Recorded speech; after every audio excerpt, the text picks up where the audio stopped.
Forza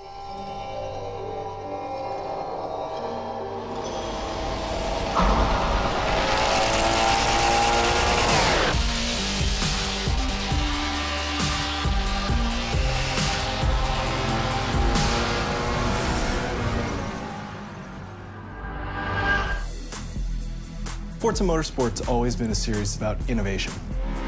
We always want to push the racing genre, so we've made huge improvements because we want to get people excited about cars in general.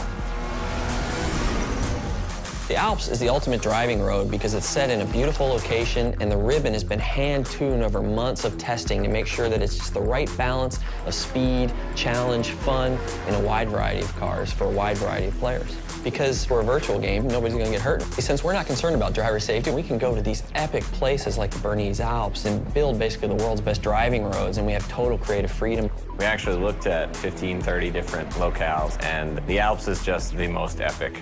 The landscape is so surreal, it's crazy. I mean, these mountains are very different from any mountains you see anywhere else. I mean, it's just, with all the jagged peaks. We are on part one of a trip that will take us through Switzerland and Italy as the guys from Turn 10 gather source material and basically inspired by the entire trip.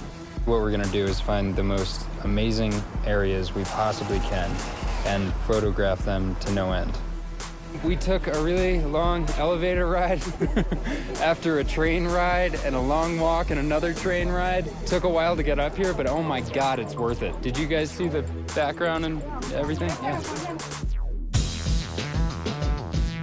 So right now we're at the Grindelwald region of Switzerland, and we're taking reference photos. We mount a camera to a tripod on a panorama head. The panorama head enables us to take pictures in different increments and multiple exposures.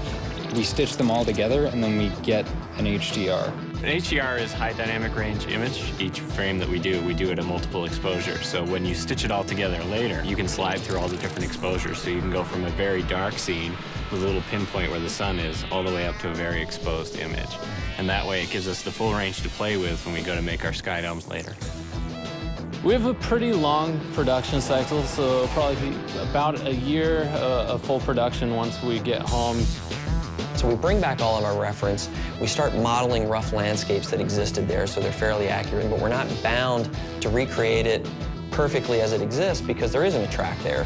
But we want it to be believable. It needs to fit with the other real racetracks in the game. So we create a whole backstory about how the Bernese Alps came to be. It started off as a ski resort, and roads were built for workers in the wintertime, and then this rich entrepreneur bought it and tried to build a racetrack there, but got shut down. So by creating this rich backstory, everything is there for a reason. It's believable. Fictional tracks are a chance for us to really showcase some of the graphical tech that we have in our game. We've redone our lighting engine, and this track in particular, with its very bright snow and blooming, really shows off what our graphics engine can do. The television can only represent basically one order of magnitude of brightness, from 0 to 255, black to white, whereas the human eye in the real world can see, I think, 7 orders of magnitude of brightness, and in the real world there exists far beyond that.